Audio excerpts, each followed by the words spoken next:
maybe you could tell me something different. I don't care about Kawhi in Toronto. I'm waiting for who I care about. I'm gonna let you run through everything, but I'm gonna tell you. I'm gonna tell you who I care about the most. But I don't care about Kawhi in Toronto. Let me say this. Let me get back to this real quick. Let me just say, welcome to the Mac Show. Once again, I'm your host, Mac the Storyteller. This is my co-host, Mac the Revolutionary, and we are coming here on the Mac Show, and we're discussing all things, some of the biggest stories in the world. And of course, right now we're kicking off talking about the NBA blockbuster trades. We had some major shoes to drop. We talked about Giannis. We talked about Giannis going to Miami. You talked about Kawhi going to Toronto. Yeah. And you saying that's the trade that you need. I like Giannis. I'm saying I like Giannis to Miami. Like that's the first. Miami hasn't had a bona fide star since. I'm talking about a real bona fide star since LeBron got up out of there. You see what I'm saying? So I'm just thinking the same way I feel like, even though I'm not a Knicks fan, the same way I feel like basketball is better when the Knicks win. I'm talking about cities. You know what I mean? Cities that can really, I say, like put the NBA like on the map or in the forefront of the media. New York, Los Angeles. I think Miami is one of those cities. So you bring a star back to Miami, like that's something exciting. So I'm excited about Giannis being in Miami. Miami, I think the Heat are a team. They need a bona fide star. You know what I mean? Like Miami is one of those cities. So, but Kawhi in Toronto, I'm still waiting for you to come back. I don't really care about Kawhi in Toronto, to be honest. You know what I'm saying? I don't. He on the back end of his career. I think his best days are behind him. I like him, but I don't really think it's gonna matter. You know what I'm saying? I don't think it's gonna matter. So this is what I'm gonna say about Kawhi. First of all, the only Kawhi leaving the Clippers, that should have been a foregone conclusion, right? Like at some point, the Clippers, you just gotta cut your losses, right? Yeah. So I'm definitely not worried about a man who barely plays, who barely F1Z. But I also know how this man plays possum at times, right? How Kawhi will sit back, rest, and relax, and it's almost like that extra motivation factor on his shoulders. Something that happened when he went to Toronto the first time, when he went on the Scorch the Earth tour, right? Like we watched him lead a team, carry a team, and go say, nah, I'm not leaving here without winning this. So we know that he can turn into that person. Yeah. We haven't seen that Kawhi in a minute. Now he started coming back later on in the season, so it's some promise. But him in Toronto, I'm not necessarily worried about. But I am understanding that it's not something to sneeze at, right? It's not a team that was already in the playoffs. They was already a playoff team. They took Cleveland to 7 games. I think if Kawhi was on that Raptors team that played against the Cavs this past offseason, I think that Raptors team wins, right? I don't even see it going 7 games. If Kawhi is on that Toronto squad, right? Yeah. I think that series goes a long way. So I'm thinking with Kawhi now, when Toronto is in those kind of series, we're gonna see the X factor, which is the claw, which is Kawhi. It's going to be dangerous, right? I'm not worried about it, but what I also understand is you got with Giannis in Miami, with Kawhi in Toronto, and of course we gotta come down 95. We gotta deal with the city of brotherly love and sisterly love. We gotta jump in. We gotta jump into the Sixers. entering the race as almost probably having one of the most active off seasons we've seen. Yeah. In a while. You know what I'm saying? Yeah. You all Look. I'm all with Jaylen Brown. We're not even gonna talk about what could possibly happen. Because we've been talking about that. We've been talking about that off of this. But I'm just saying with Jaylen Brown, they add Jaylen Brown. We get Jaylen Brown. I'm already trying to figure out how I can get my Sixers ticket situation all the way together. I'm already the Sixers right now. You put Jaylen Brown on the Sixers. The Sixers right now are must-see TV. The Sixers are must-see TV. Now I understand. We got some question marks around. I say the 4 and the 5. You know what I mean. The front court is a little bit shaky. Embiid, I'm not an Embiid fan. I think the process is over. I think the process, Mac. The process is over. They're gonna fry you when we put this out. Philly, the process, they're gonna fry you when this comes out. I'm not a believer. I'm not a believer. The process is over. The process is over. I don't think there's any feasible way. I think Embiid has given us all that he can give us. There is no possible way that a greater Embiid shows up than what we've already seen. And we already know. I already know what I'm getting out of Embiid. He's another person. He's not. This isn't about age, but I'm talking about his body. I'm talking about being durable. I'm talking about injuries. I'm talking about the way that he plays. I don't see. Embiid is not going to give us more than what he's already given us. I think it's over. I think the process is over. So my excitement around the Sixers, and I said the same thing. I told somebody the same thing when we got Paul George, right? And I'm not comparing them, but I'm just saying. I said the same thing when we got Paul George and people was excited. I said it's over. I don't know why y'all excited about Paul George. He's on the back end of his career. His best days are behind him. I don't think Embiid has anything more to give us. My excitement is rooted in the Sixers backcourt, and we just added somebody else. We got Jaylen Brown, and I got my fingers crossed for LeBron. I'm not even a LeBron fan. Before we get to LeBron, all right, hold on. That's where I'm at. We got questions. The front court, I'm talking about the bigs. The front court is question marks with the front court. I'm not an Embiid fan. Now you can go ahead and you can go ahead and try to put try to say something about Embiid. I'm not an Embiid fan. He's not gonna give you nothing that we haven't already seen. What is he gonna give us? What is he gonna give us? I'm trying to let you talk. I gotta get this out, man. And then another thing, man. I'm old school. I'm not in favor of you being as big as you are and you playing like you 6'4", 6'5". Come on, man. Like, get in the paint. Like, the best of his days are behind him. Matt, that's all I'm saying. That's all I'm saying. I know he has some legendary years with us. He has some legendary years. He has some legendary games. He put up some crazy numbers at some times. But I'm not pulling up to the game this year to see Embiid.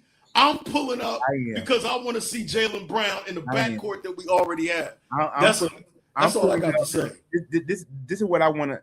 I'm pulling up to see Joel Embiid, but this is what I'm pulling up to see Joel Embiid do.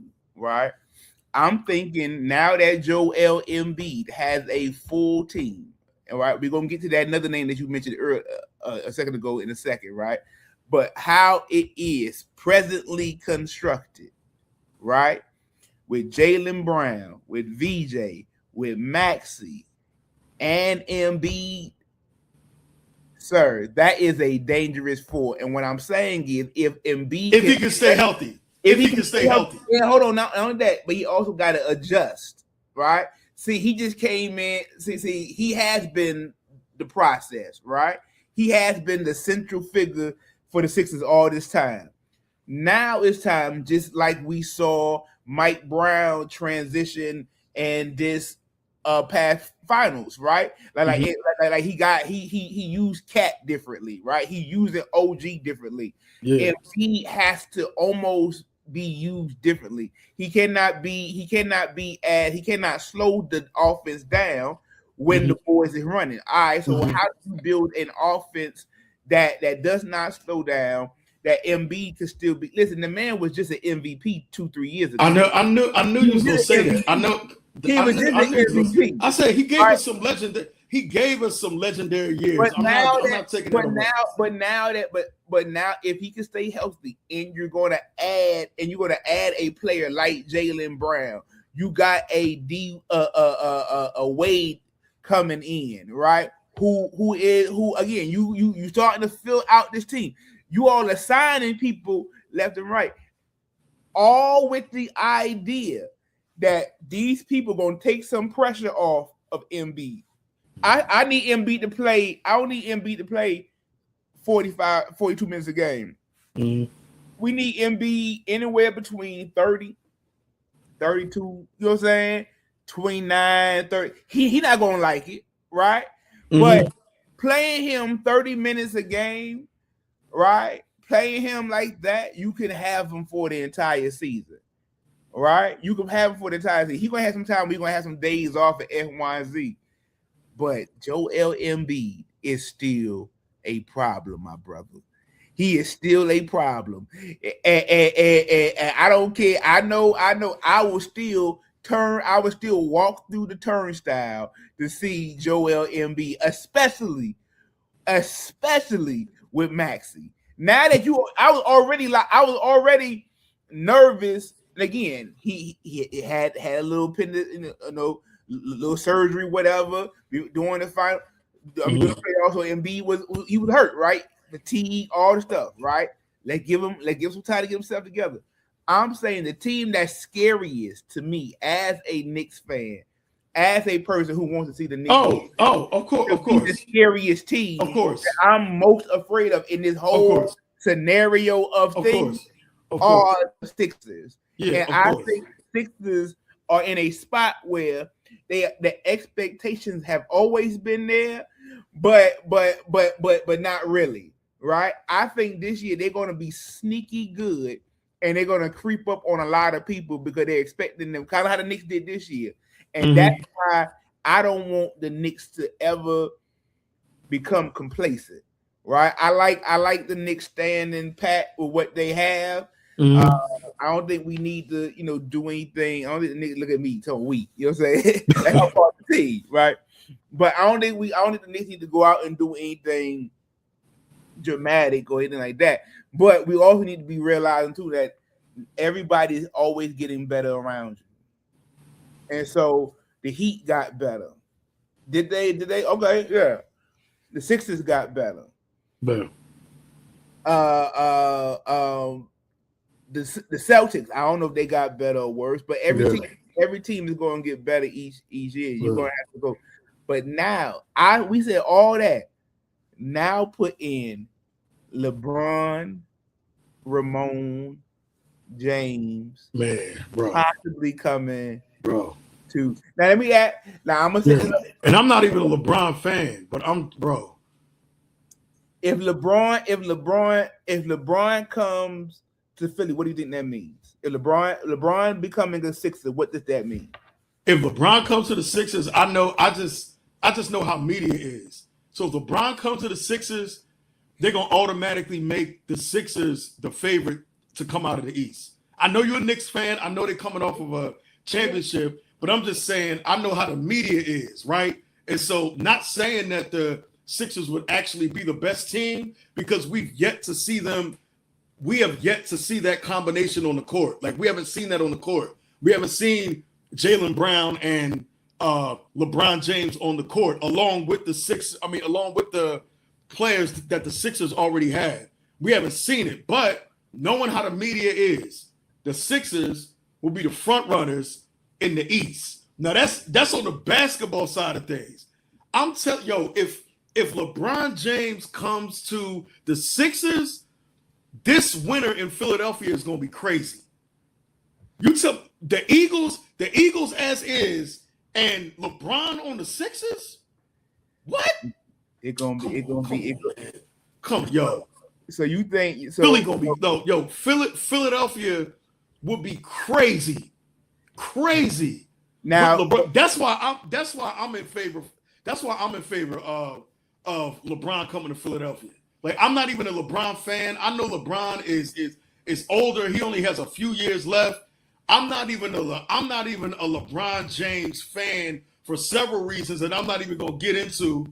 I don't want to upset the LeBron people, but I'm not even a LeBron.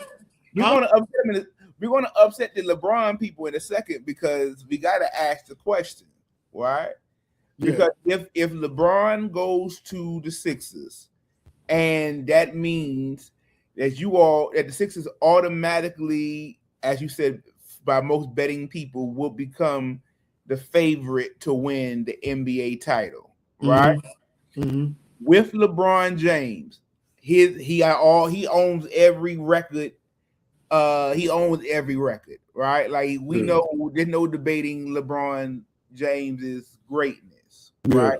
I don't think that was ever a conversation about LeBron being one of the best players or not the best player alive at a certain moment, right? And what we just saw him do in the playoffs by himself, mind you, no Luka, no Austin Reeves, right? What we watched him do just this past season, LeBron is our age, brother. You understand me? Like, LeBron is our age. We sitting here talking about LeBron, and LeBron led a team through a playoff series, right? LeBron James coming to the Sixers, the expectation will be a championship. He has all the things. But you know, LeBron wants to be considered the GOAT. But right? All right, go ahead. I'm He gets upset. He gets upset when he's not. Which, you know, I'm not sure, but we know a lot of LeBron fans, and they're going to be on this post, right? They're going to be on this live as soon as we post this. They're going. I see them already in the comments. I argue with my cousin about this. Because I agree wholeheartedly with you about the expectation will be a championship. I think he's looking for a team that he can win a championship with. Now, I mean, I was just talking to my brother about this yesterday. He said, you know, I'm gonna say this. I can live with LeBron James retiring tomorrow and somebody saying he's the greatest of all time. I'm not gonna argue with that anymore. Like, he won a championship every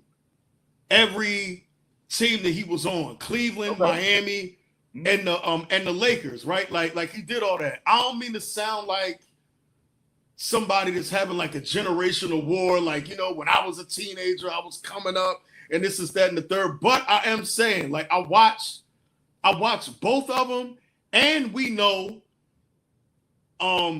we watched the game change. And I don't mean to like, and there's just, I guess I'm just a Jordan guy.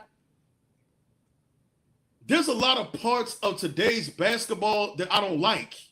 Okay. I don't like, hold on, let me get like, I don't like the flopping. I don't, you know what I mean? Like, I don't like the flopping. You can't even foul somebody hard now. You know what I mean? Like you get a flagrant foul for stuff that people wouldn't even think about was a flagrant foul back then. You see what I'm saying? And I just don't know. I've seen LeBron James' heart evaporate against teams that were nowhere near as tough as the Detroit Pistons that Michael Jordan faced. They were nowhere near as tough as the Detroit Pistons that Michael Jordan faced, and LeBron James' heart evaporated. He's good. He don't even want people to talk trash to him. He complaining to the refs. He complaining to players when they get in his face. I don't like that. Now, if you talk about how big he is, what he can do with the size that he has, how he still plays at a high level, even at the age that he is, that's why I'm not going to argue with anybody. But I'm saying, being that I've watched them both, I'm saying Michael Jordan at his best and LeBron James at his best, if I had to go with a team to the finals if I was going to war with a team tomorrow, and they told me that, and I walk in the room and they say Bron is the face of your franchise, or Jordan is the face of your franchise, it's no way in the world I'm taking LeBron James. Why? Fourth quarter in the finals, in the world championship on the line, and I'm taking Bron? Y'all gotta be crazy. Y'all, no, ain't no way on God's green earth am I taking somebody who with 10 seconds left in the game, I don't even know if he gonna shoot it. I don't know whether he gonna shoot, whether he gonna pass or whatever. I need a, excuse me, I'm not talking about real world violence, but I need a killer on the court. I need a killer. And LeBron's not a killer. That's what. LeBron's not a killer. I get mad. I know people gonna get, I get mad when Lakers people was even trying to, was acting like Kobe wasn't in LA all them years. You're talking about LeBron James. You gonna talk about LeBron James over Kobe Bryant? Are y'all crazy? Come on, man. Nah, bro. I think a lot of those fans that you were describing were only just LeBron fans, right? You know what I'm saying? But so I'm saying all that. LeBron. I'm saying all that to say. Because real Lakers fans don't believe that LeBron and Kobe are the same. Real Lakers, true Lakers fans, they actually are excited that LeBron is now gone. Yeah. Now they can go back to popping and talking back to Kobe how they want to. I'm gonna say this about LeBron, right? I'm gonna say this about LeBron, especially about being a GOAT, right? I was just talking about this earlier today, right?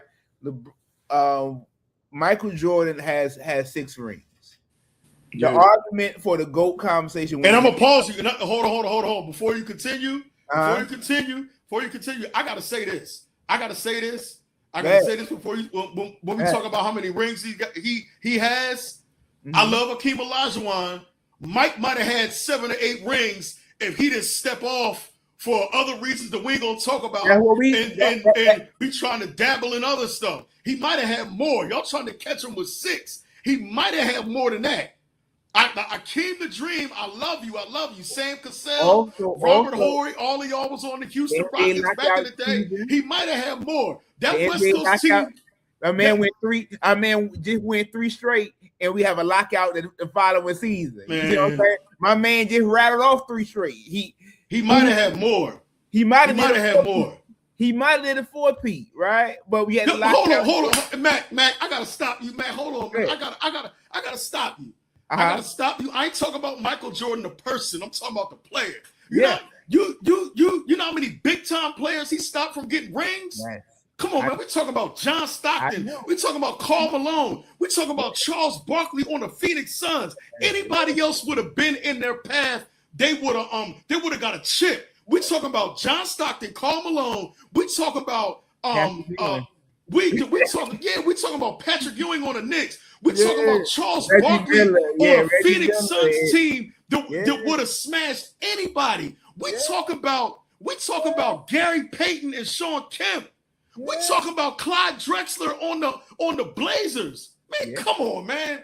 Come on, bro. Come on, man. You come on, man. Come on, man. He ain't win no championships against no slouches.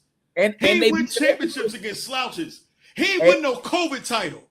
He ain't win no COVID title with an empty arena. Come on, bro. Come on, man.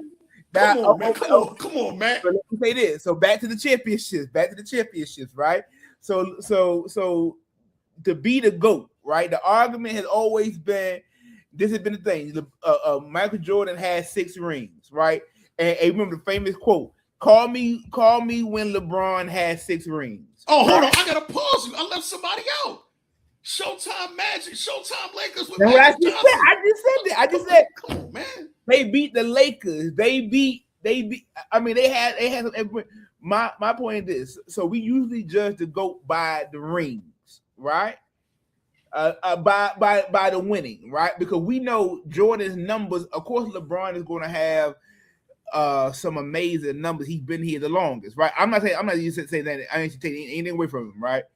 Right. But he got these numbers. He's been here. He's a number dominant player. All that things, right? But when it comes down to championships, You absolutely correct. Jordan does not have a COVID championship. He does not have a championship that we're gonna look at it and be like, that wasn't really, every championship we saw Jordan go into, we saw Jordan leave out of it. We've seen LeBron go to several finals. In fact, LeBron has had the opportunity to have more rings than Jordan. He's been to more finals than Jordan, right? He's been to more NBA finals than Jordan. He should have more rings than Michael Jordan, right? But he has not been able to be dominant when it goes to the final because, again, they go back to that killer instinct, that clutch gene, whatever the case is. He's still LeBron James, right? Yeah. You think with all the stats that he has, and I'm going to even include the COVID championship, right? I'm going to include it. I'm going to include it because it has to count for something, right? It got to count. We can't. It's a championship. It got to count for something, right? It's a championship, right? But the Spurs did not become a serious thought of a dynasty after they won in '99 because that was the lockout year. Yeah. They knew that they had to come back and do it again. Yeah.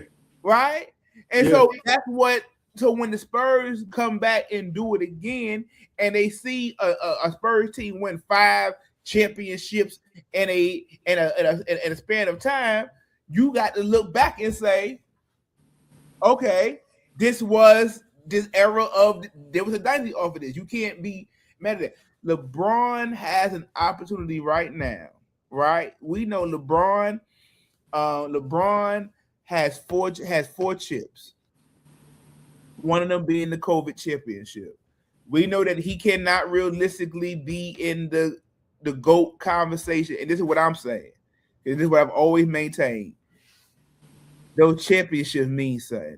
All right? And it's not even a knock. It's not even like, and sometimes when we talk about like the GOAT and talking about the greatest, it has a disrespectful spin to it because it is quite disrespectful to say somebody's not the greatest. But it's being honest with ourselves and saying, listen, we can celebrate greatness and while also saying that this isn't the greatest, right? Like we can celebrate greatness without saying this is the greatest. But like Tom Brady, as much as I spent years hating Tom Brady, it was he knew I was hating him. I'm saying he knew me personally.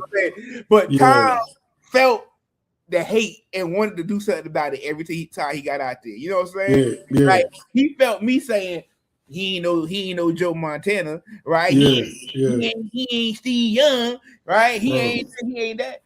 All he kept doing there, another Super Bowl. When you look back and the man got 7 rings, how you gonna argue and say he's not the GOAT? Yeah. How you gonna say if we gonna talk quarterbacks and the best quarterback ever and this, that, and 4, a man who got seven chips, I'm starting to think you may want to talk to this man, right? And so if the standard is gonna be that, LeBron got 4, one of them being a COVID championship, he's gonna need 2 more to even tie Jordan. Yeah. Now, what he gonna get credit for is LeBron been able to do it, unlike the others, right? Because this is what the knock has been. He had to move around to get it. Yeah. But I'm looking at the glass half full. He took every team that he played for to a championship. Yeah. Right? Like the championship expectation was raised because LeBron is on your team. Right? Mm-hmm. And anything short of a championship, which is fair and unfair to LeBron, because anything less than a championship, we look at it as a failure for LeBron, his career, or that season. That's true, right? That's true. So he working with working with.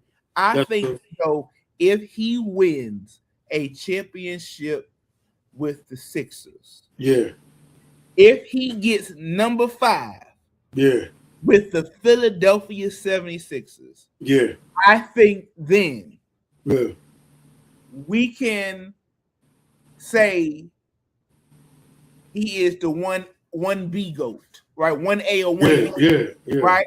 Because I'm gonna say this: Philly you know how much I love the city of Philadelphia, and one thing I love about the city of Philadelphia is I love how the city loves, right? Yeah. Like I love how passionate the city is about the teams, right? Yeah.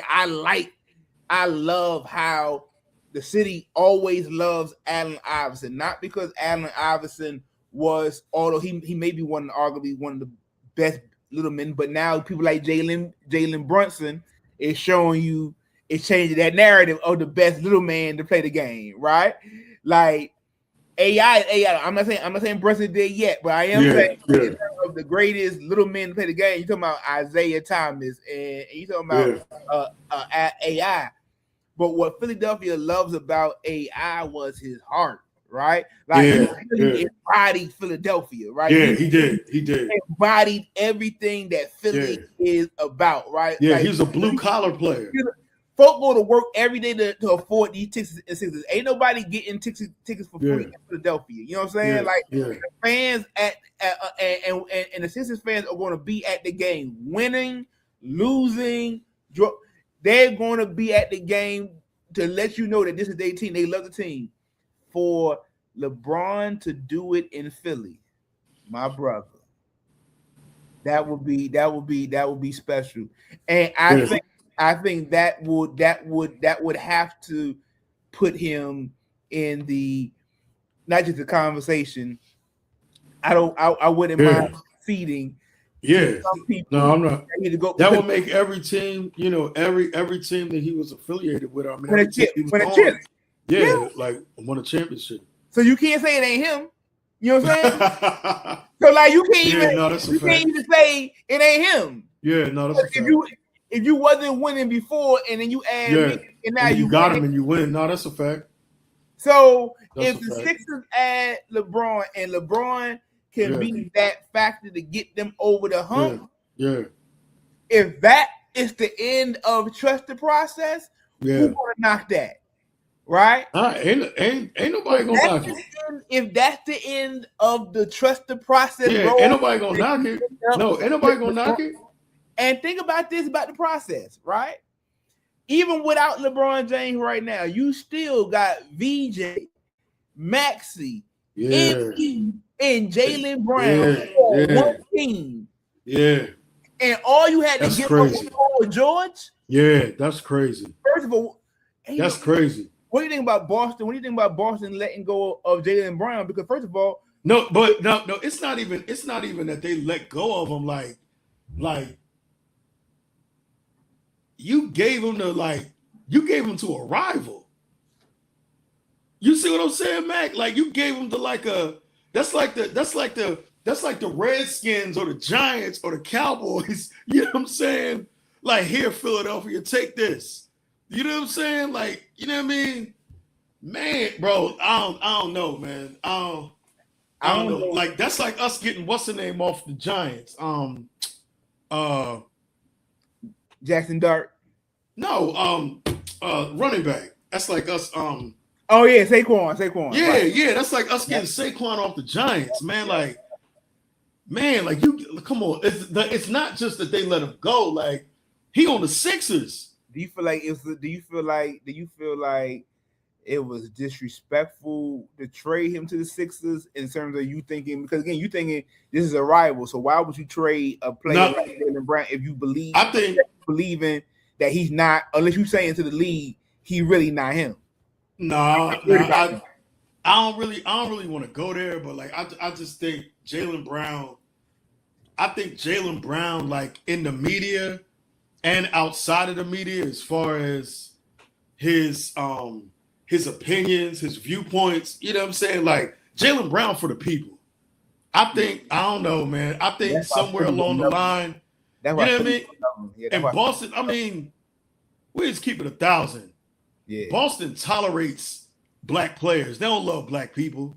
That's real. You know what I mean? And so you got a Jaylen Brown in Boston. Yeah. You know what I'm saying? I just think in the media and outside of the media, I just think that I feel like he was too much for Boston. He was too much for the Celtics. That's what I think. I think almost to the point like they didn't care. They didn't care who they gave him to. But it's just ironic though that the Sixers before the trade beat y'all in the playoffs, and then they come out of the season and then they get Jaylen Brown. You know what I'm saying? So that's why it's interesting. Again, the team that just knocked you out of the team that just knocked you out of the final. I mean not out of the final, out of the playoffs.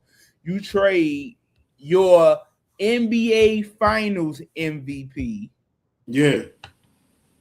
to that team. Yeah. So I'm thinking that Jaylen Brown probably feels double disrespected. Yeah. To not just trading is one thing, letting me go is one thing, right? But then saying you gonna let me go to Philly, like you want to see me all these times a year?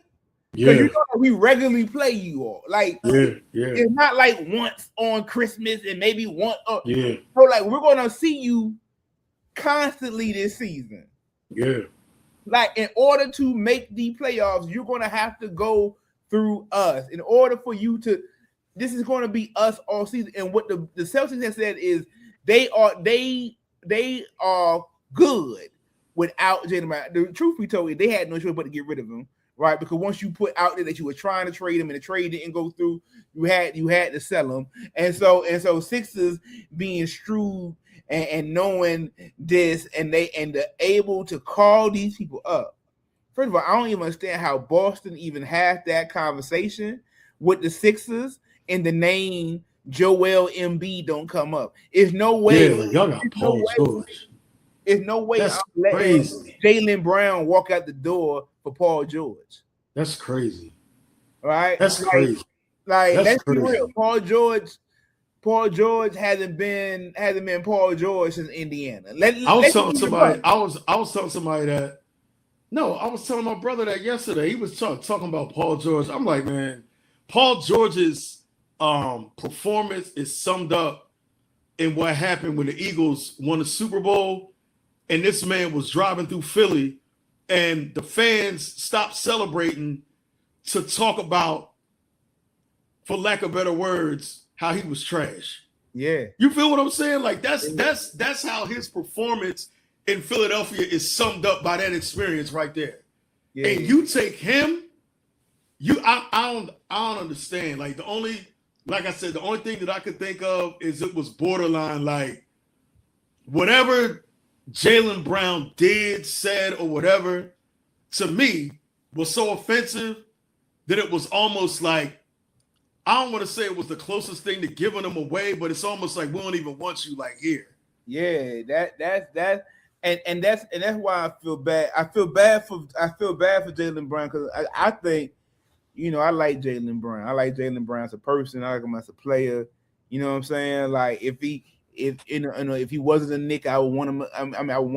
He's not a Knick, but I would want him to be a Knick. Like I like Jaylen Brown. You know what I'm saying? Like I'm never going to root against him in that regard. But to see him disrespected like that in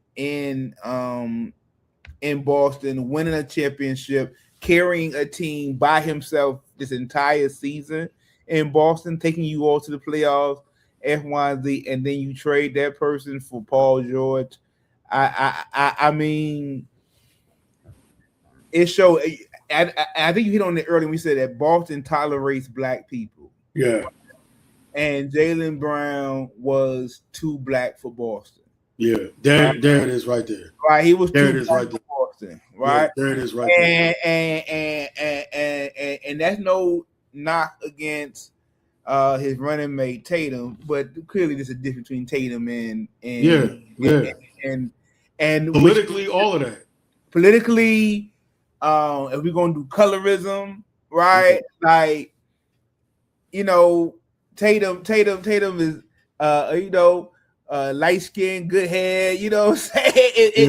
It's all the stereotypes that it's not fair that Jason Tatum or Jaylen Brown, But the fact that when they normally looking for a villain in that situation, villain was always Jaylen Brown, and it's just like, and he Muslim. Yeah, I'm missing something here. I'm missing something here. Like, how did he become this thing? So now that Jaylen Brown is in Philadelphia, though, right? And especially this is dope on as we are on as America celebrates its 250th birthday, right?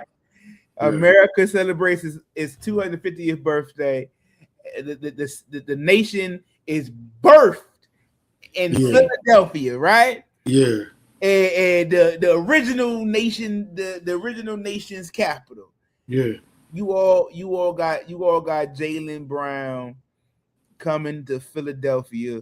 One of the truth tellers, one of the absolute that's why I'm bringing this up now, because he's coming to Philadelphia to one of the blackest cities, right? At one of the blackest times, right?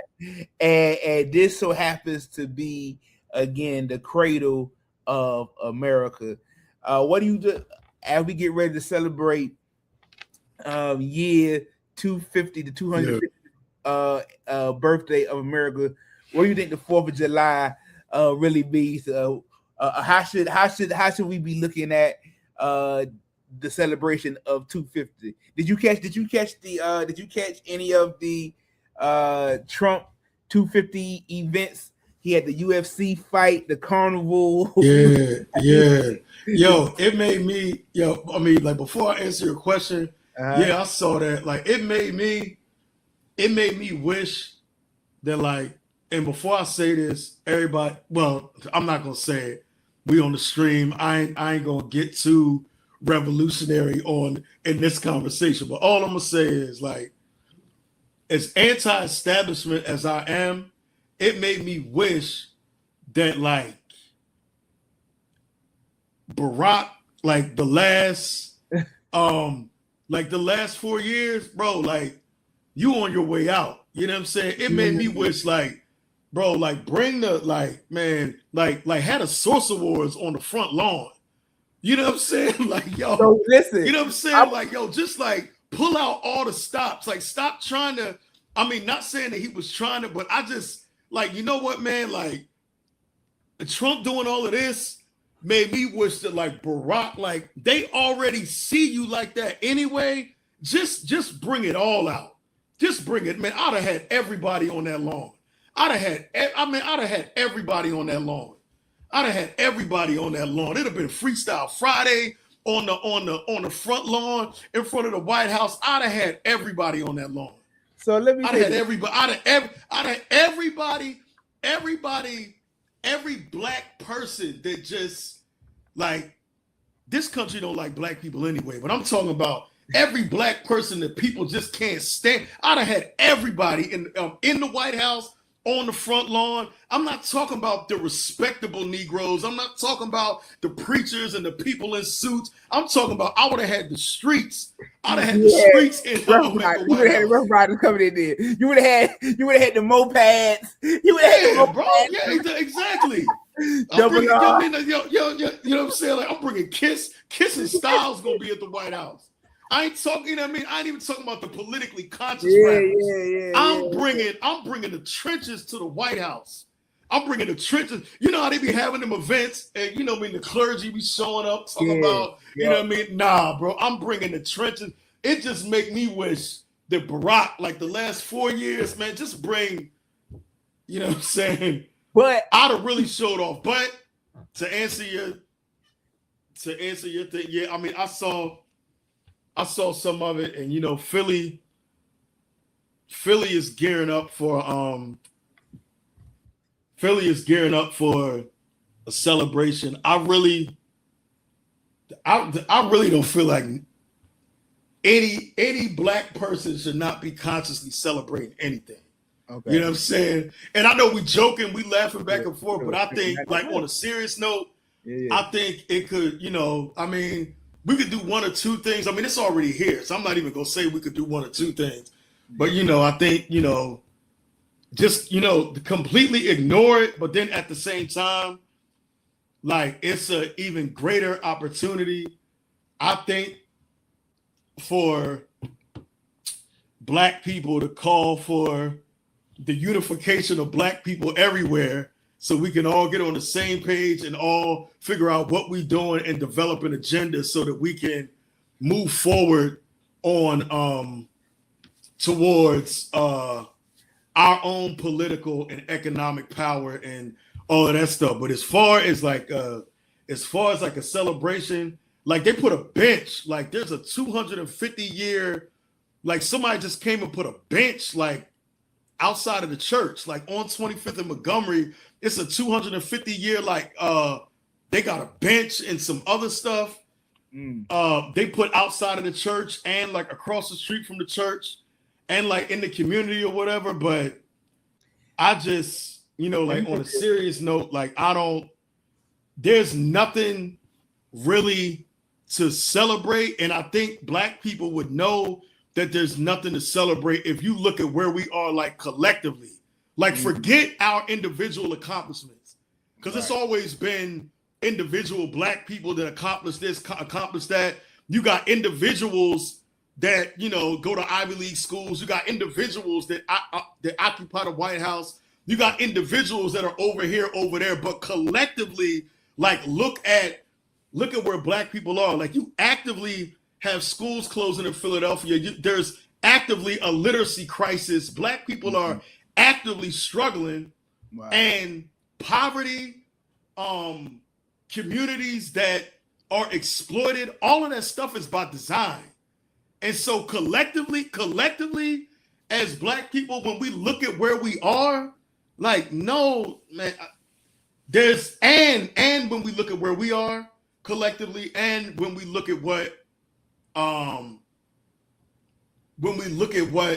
this country is actively doing right now, like it's not like we just looking in the rearview mirror. Like everybody always try to make it seem like we looking in the rearview mirror at what has happened to us in years past. No, like the country never stopped doing nothing. Get over it. It never stopped doing anything. Like people are actively obtaining wealth at our expense right now. Today, you know what I mean? Like how we celebrating, right you know what I mean? Like how we celebrating and doing all this stuff, and we actively at war. People actively waging war against us. Literally. You see what I'm saying? So no, there ain't nothing to celebrate. You know what I'm saying? I mean, like that's just how I feel. I think it's a reminder, like I said, I don't want to say too much, but I think it's a reminder, like even in Philly, we got Black mayor, Black city council, all of that stuff. It's just a reminder to us that like tokenism and proximity is not power. It's not. You know what I'm saying? It's not. Like, what good is it to have Black people in high places and the vast majority of Black people still struggling, still hungry, still trying to figure out what they're going to do, and then we coming up on a 250-year celebration when there ain't nothing to really celebrate, and then so let me ask you, I think Black people on the ground, I told somebody this the other day, like Black people on the ground, since we talking on here, like there needs to be, Matt, let me ask you a question. And maybe I'm wrong. I could be wrong. If I'm wrong, somebody from Philly can correct me. Like on the ground, like Black people have to come together. On the ground in Philadelphia, if you want to talk about religion, people who claim to have faith, on the ground in Philadelphia, like Black Christians don't run Philadelphia. Black Muslims do. Right? So you tell me if we want political power, if we want economic power, if we want a Black agenda, how come there's never been no serious coalition between the Black church and Black Muslims in the city of Philadelphia? Should have been. You see what I'm saying? It should have been like a real coalition. Like, look, like even we come together with our power, and then you come together with your power. I'll shrink it down from Black church. We African Methodists. We already got an institution. We already got churches. We already got connections. All the churches get together, and we already got a power base right there. Just our churches and our congregations, and go sit down with them. We coming together. Forget all of this and I know people are gonna be looking at me crazy. Forget all of this. And they ain't gonna get you crazy. What you believe. Forget what you believe, because you're not being exploited and oppressed because you carry a Bible like Black Christian. That's not what's happening. You being oppressed and you being exploited because you Black. So come to the table with somebody else who's already Black. You see what I'm saying? They Black, we Black. Let's come to the table and let's bring our power together, and let's see how we can reach our people in our communities through what we already have established, and then sit down at the table and create an agenda and talk about what we want. Forget, I ain't talking about political people. I'm talking about grassroots people who are on the ground to say, look, we are the people and this is what we want. Forget trying to depend on the establishment. I don't care what color the people are who represent the establishment. I'm talking about the people on the ground. And so we ain't got nothing, to me, we don't have nothing to celebrate. But I think, I've been thinking about this for a minute. I think Black Philadelphia could have what Black Philadelphia wants. Why you think Black? Let me interject for a second, right? So the black Muslims, the Black church, absolutely should get together and should form. There should be some type of coalition, because the same way that our Eurocentric churches, how they have partnered with the Jewish community, right? Yeah. Right. Like the rabbis and this, that, and further, like they are working together with Israel on an agenda. They don't mind working for the Israel agenda and not speaking against But when it comes down to Black people and standing with other people of color around the world, right? Yeah. Especially when it comes to Muslim people and F1Z, like just on a global standpoint, right? Yeah. We can't ever find ourselves in a place where we can build with other Black people around the world without acknowledging their belief. Yeah. But at the same time, these things should not. No other culture allow those things to divide them. You get what I'm saying? Yeah. Like they're not divided because for them, the president, the current president of the United States, who conveniently became a Christian or say he's a Christian or down with the church for a reason, right? But Trump ain't nobody's Bible study. You can't talk about who's his pastor. Who was Trump pastor in New York? Name him. It don't exist, right? Yeah. So it wasn't a thing. But we as Black people, for whatever reason, we have been sold that we can't get along with people of other faiths, or we can't move with people of different faiths or beliefs. And I think part of that comes from us not having honest conversations about what it is that we really believe.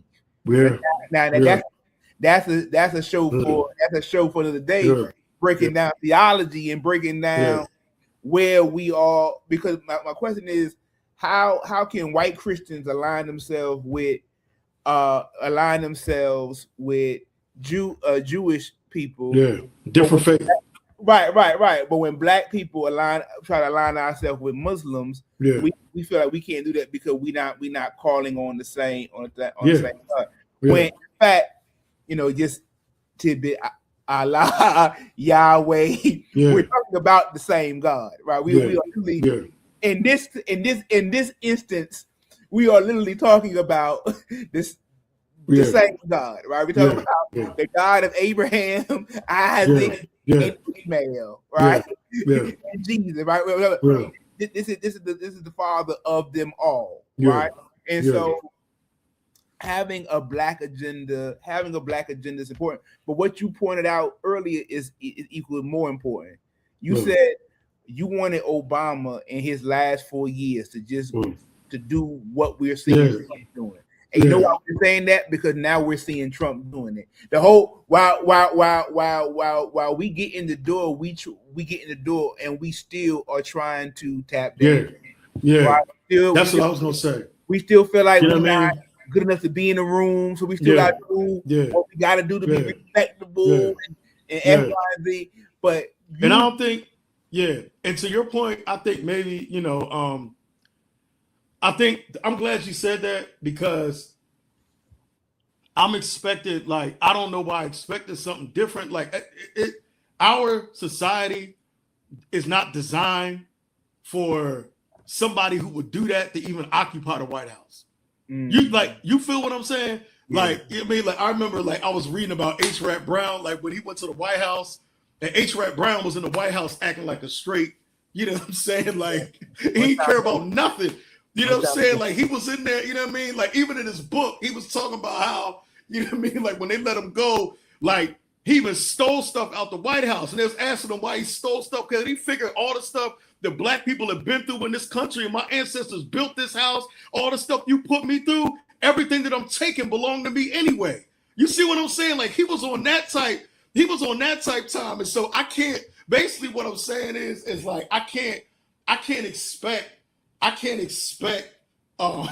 H. Rat Brown, Huey P. Newton, Bobby Seale, you know what I'm saying? You know what I mean? Right. I got you. I mean, like, I can't expect that out of a black person who occupies a political space at that height in the United States of America. Like, I can't expect that. I'm just saying what I would have liked to see. You feel what I'm saying? What I would have liked to see. What I would have liked to see. Like, when I saw that, I said, man, like, as anti-establishment as I am, I just wanted to see this man pull out all the stops. Forget his political views. I'm talking about for all the disrespect that he put up with because he was black. Yeah. I just want to see you come out and just, you know what I'm saying? So let me say this, and then we're going. I'm going to the last topic. Then we're going to end on this. Let me just say before we go to this last topic, I think it's going to be a good segue in talking about us and our people and what this day mean, what we mean in our future, and all the things when it comes down to black people and celebrating our culture and moving us forward. Right? I think what Trump showed us is that that showed us that we don't have to take it any longer. Good, bad, and indifferent. Say we want to say about President Trump, right? And this is definitely not a campaign or commercial to support or promote anything positive that President Trump is doing or has done. Yeah. But what it is showing us what is possible and what has always been possible if someone is revolutionary enough to do it, if someone is bold enough to do it, if someone, we are upset with Trump for Trump telling us exactly what he was going to do and standing on business and doing what he said he was going to do. Now we may not like it.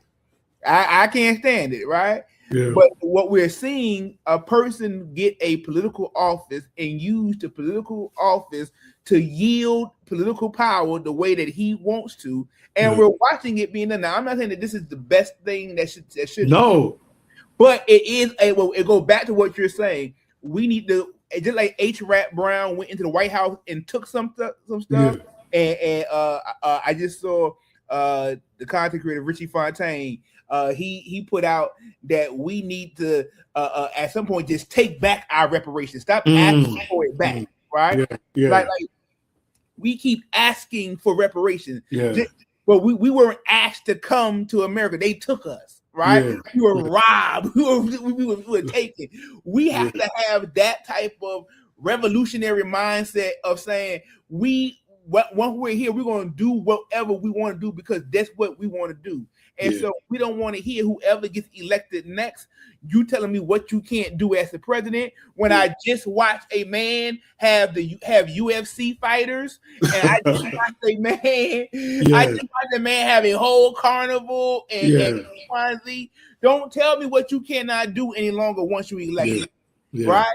And so that puts us to, when we're talking about black people and we gotta touch on this before we go, right? The hottest song the hottest song in the country right now. Yeah. Summer anthem. Young Miami's Spin That, right? Has become controversial this week, right? Yeah. Yeah. Now listen. Yeah. I'm gonna go ahead and start this full disclaimer, right? Mm-hmm. I love hip hop. I love lyrics. You know, we're gonna go through this at another point talking about this, right? But I'm gonna tell you the truth. With that we're on in as Black people, Yeah. right? As you talk about before, like the oppression and how we feel in the celebration. Yeah. I'm not gonna hold you. I needed a summer anthem where I'm not thinking too much this summer, right?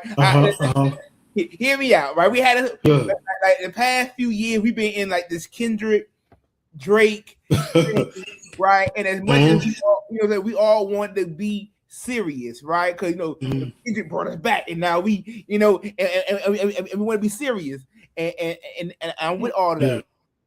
But B, I'm tired, bro. Yeah, I want to have a good time, right? Yeah. I ain't gonna hold you. Yeah. I know. This it almost go into what we just said. Yeah. But yo, no. Go ahead. I didn't mean to cut you off. But the song though, right? Yeah. When I first heard the song, I heard it. All right, cool. But it starts getting in your mind, right? Right.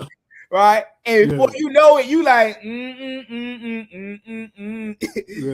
Right? You humming, spin that. Yeah. Right? Listen, I'm not saying the words or the lyrics or whatever should be loaded. I'm not here to debate that, but I am debating that this is the summer. This is the song of the summer, and this song it just blew up, and so Young Miami being celebrated. You got the people like India Ari come out. We have people who have other TikTokers or influencers commentary on the Spin That song, how it brings Black people down, how it's a bad look for us, X, Y, and Z. And so we shouldn't be singing it.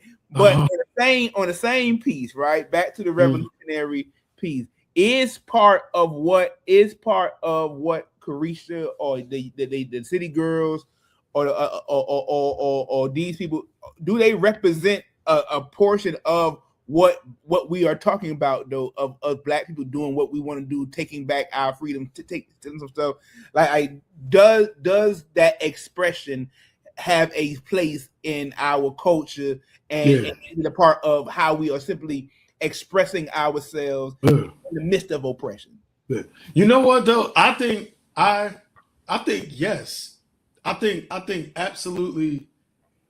Yeah, obviously we know that like social media and music and everything like that has an influence on people, but there's a lot of things that have an influence on people. And then not even that, what has an influence on one person doesn't have an influence on another person.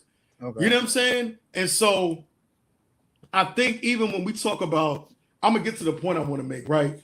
Even if we talk about issues that plague our communities, when people want to talk about the music and different things like that, the issues that plagued our communities existed before a lot of the music that people say is problematic even entered into the community. You know what I'm saying? Like before there was rap, people was doing drive-bys to you know what I'm saying? Curtis Mayfield and you know what I'm saying? They shooting people. You know what I mean? Like they ain't start off. No, I'm serious. Well, they ain't start off shooting people to the gangster rap. People was drinking. Yeah. The OJs. Yeah, people drinking, get in the car, cut on the OJs, and put a gun in their hand and go do somebody dirty. Yeah. You see what I'm saying? So, and then even when you look at record sales and who buys the most music, all the stuff come from communities of people that don't look like us, but also in those same communities, they have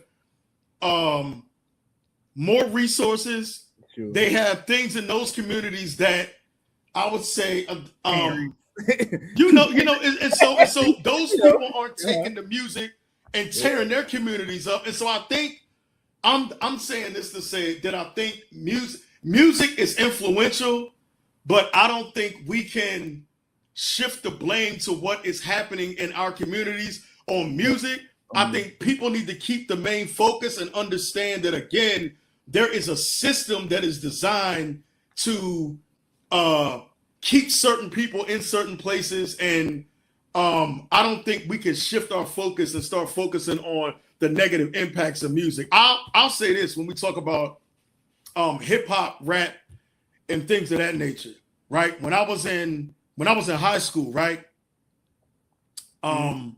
Predominantly white high school outside of Philadelphia, right? When I was in high school, when black students would be rapping in the hall or freestyling or things of that nature, the teachers, the principals, the hall monitors, the different people like that, they would always break it up. Like it was deemed as something negative, or it was viewed as something that was going to somehow, in my opinion, like get students in trouble or whatever, right? What was groundbreaking for me was leaving that space. And the first time I went to Norfolk State, like on a visit, right? I went to Norfolk State on a visit, and I remember I walked out of it was open house for new students. Parents are there, Mac, everybody's there. Parents are there, everybody's there. One of the things that made me choose Norfolk State was I'm in this place where our parents are there, everybody's there. And I walk out of the auditorium because we were on break from one of the sessions, and I walk into the hallway, and Mac, there was a cipher going on right in the hallway. I see this crowd, and I'm like, oh snap, they rapping. So like, I'm a hip hop head. I go right over to the cipher. But Mac, the thing that got me was that it wasn't just students in the cipher. It was faculty members standing around in the cipher. It was professors standing around watching the students. They had suits on. They had everything. But they were tapped in, and nobody stopped it. And people was free to say what they wanted to say, rap how they wanted to rap. And to me, like that let me know, how can I put it? Like that let me know that like oftentimes we have a segment, we have a piece of the black community that is rooted in respectability.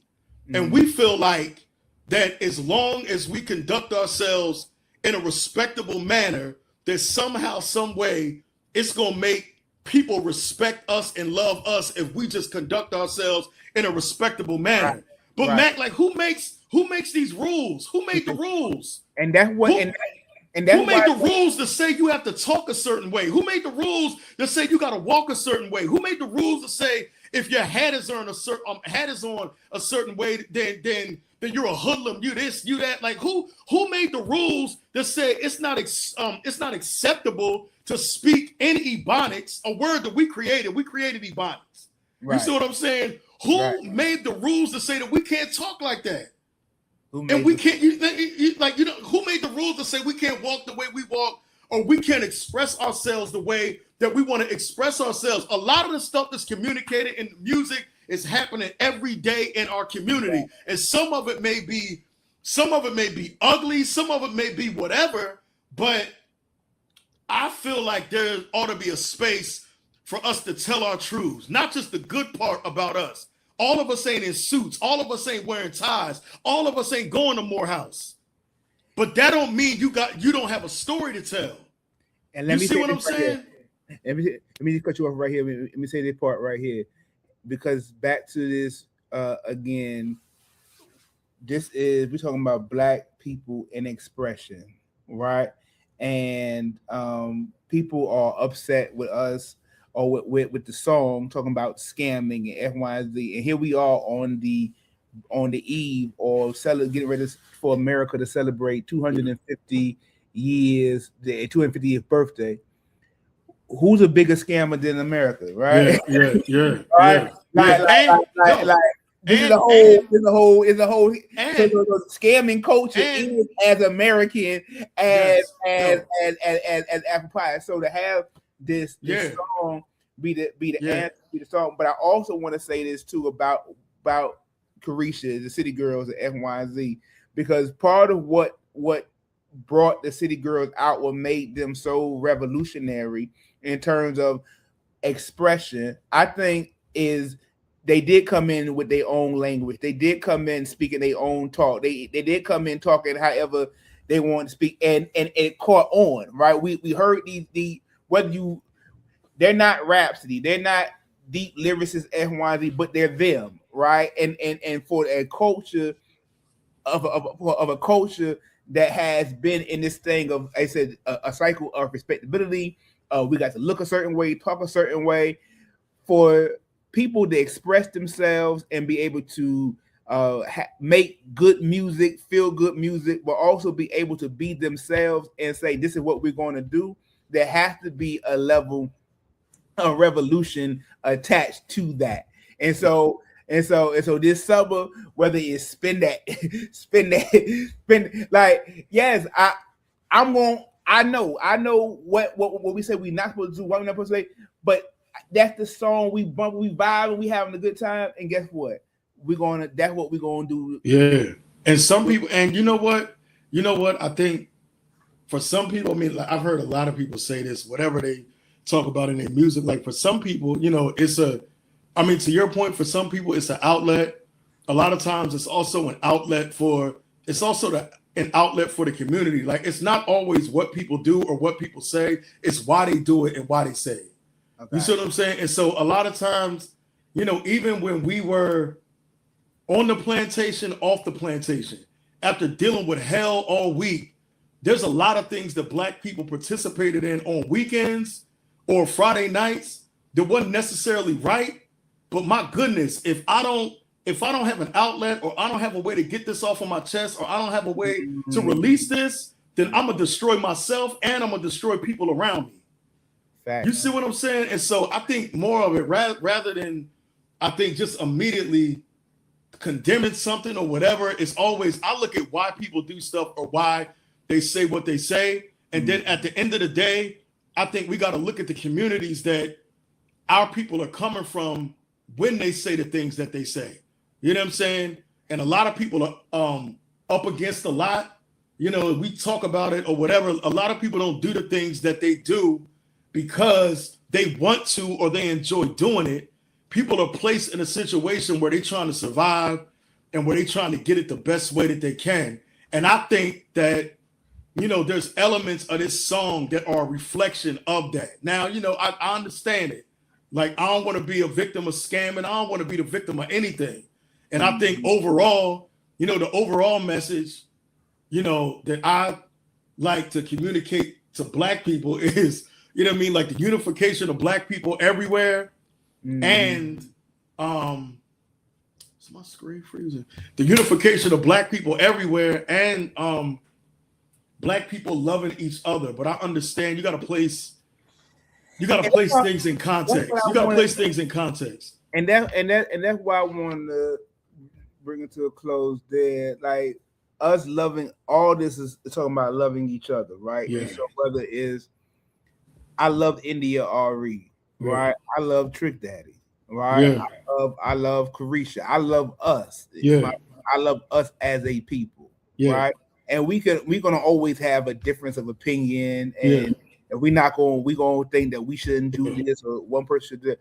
But what I want to always say to us as a people is, when I talk about giving ourselves some grace, is giving each other grace in regard of saying, listen, sometimes we go so hard on each other, and that's not even the thing about. I mean, you can go into Black on Black crime and XYZ. I'm just talking about just us who say claim to know better, right?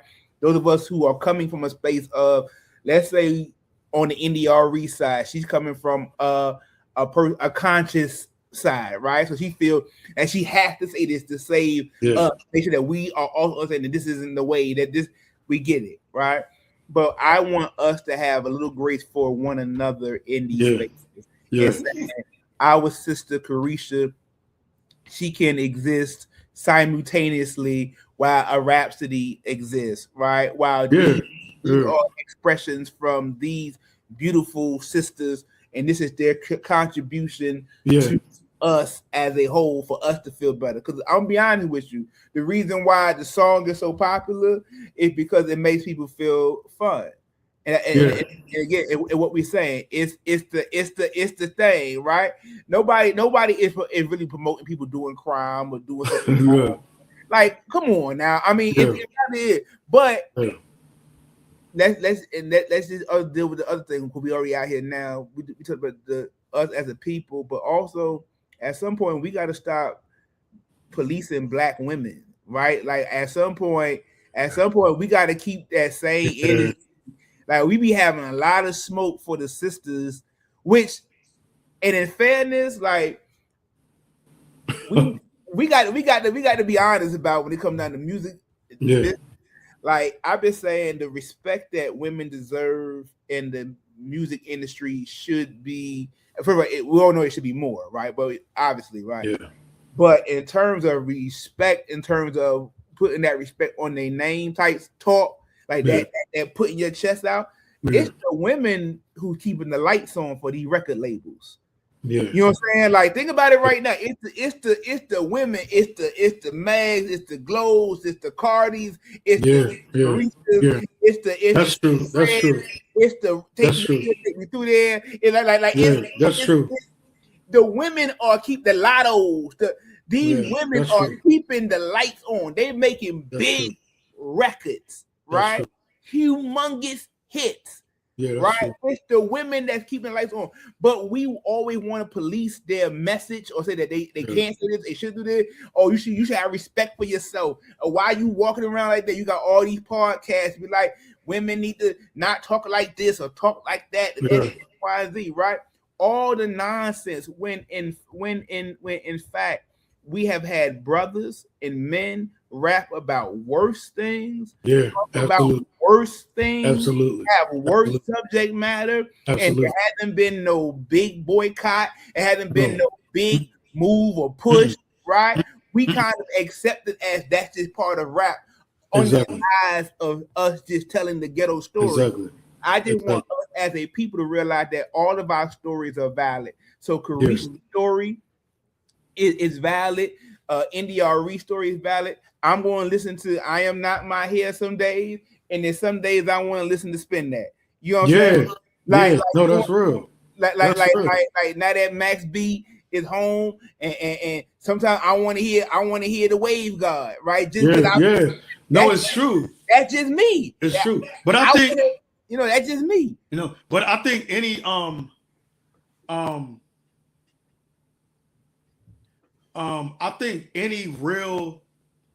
I think any real conscious person, like they sit at the intersection like of both. Like stop acting like you just conscious all the time. Stop. You know what I'm saying? Like that's what provoked what Jay-Z said.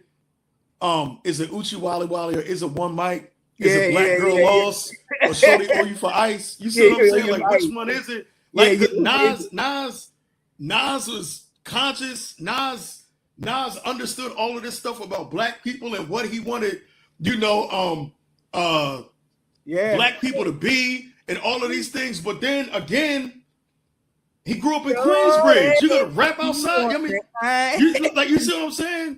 He grew up in Queensbridge. He rapping about what he sees outside, but he also is conscious at the same time.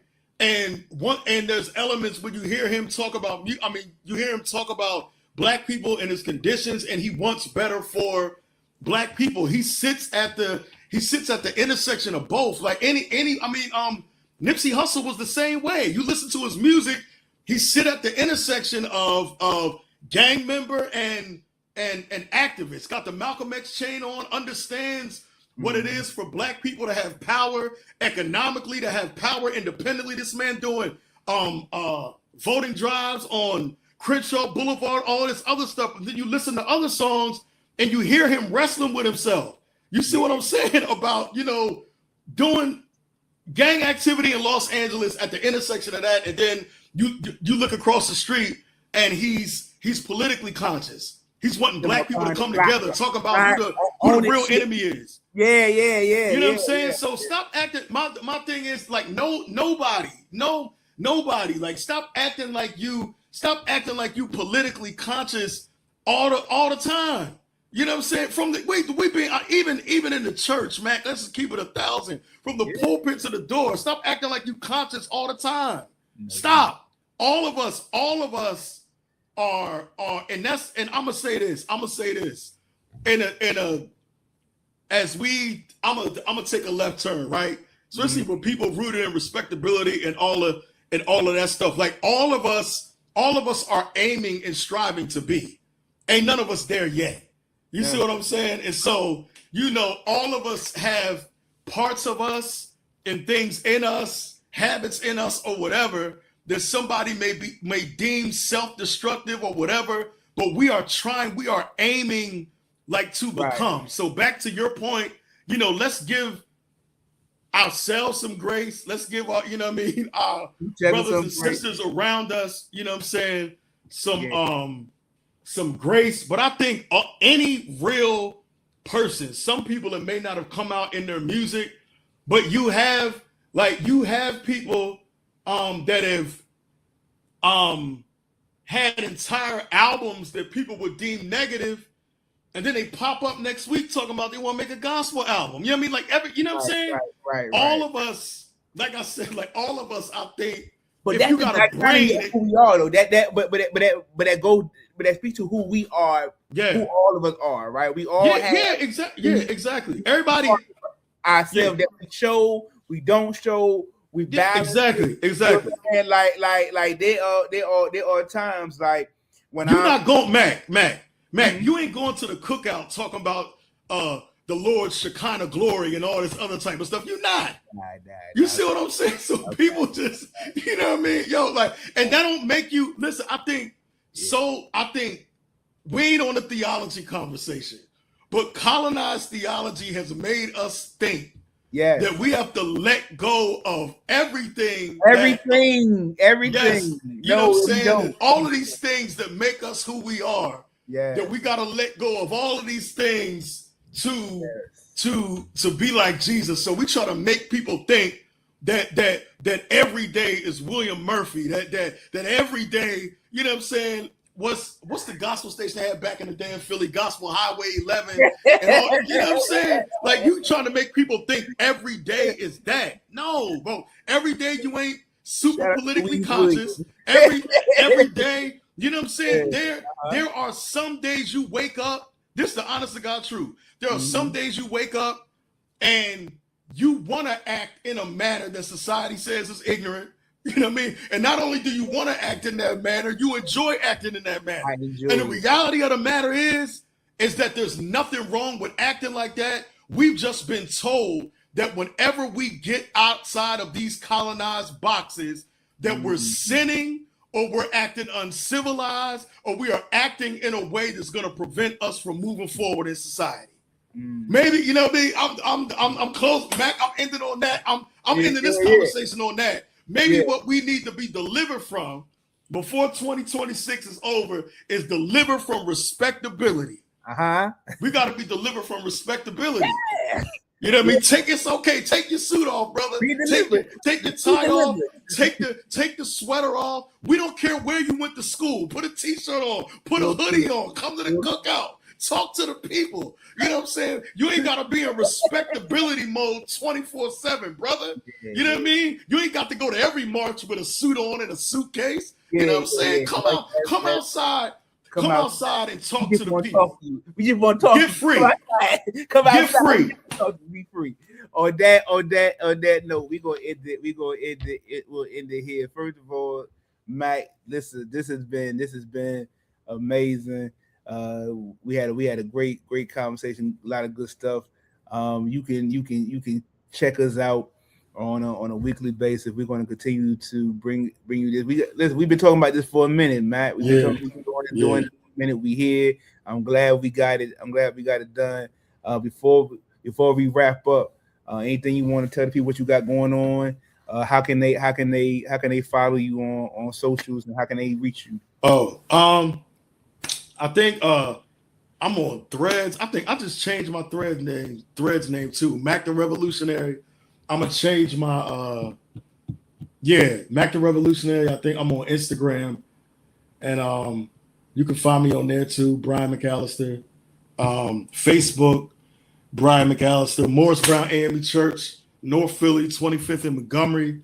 You can find me over there on the Morris Brown Philly page, Facebook, Instagram. We on there. We got a lot of community stuff going on in North Philadelphia around literacy, around STEM, and we got a Freedom School coming up this month, One Day Freedom School, and in the fall, I think every first Thursday of the month, I'll promote it the more we come together and gather. But we're gonna have not just regular gathering for the church for Bible study, but also every first Thursday of the month is our Freedom School Political Education Edition, because it's important that we just don't go to the polls blindly.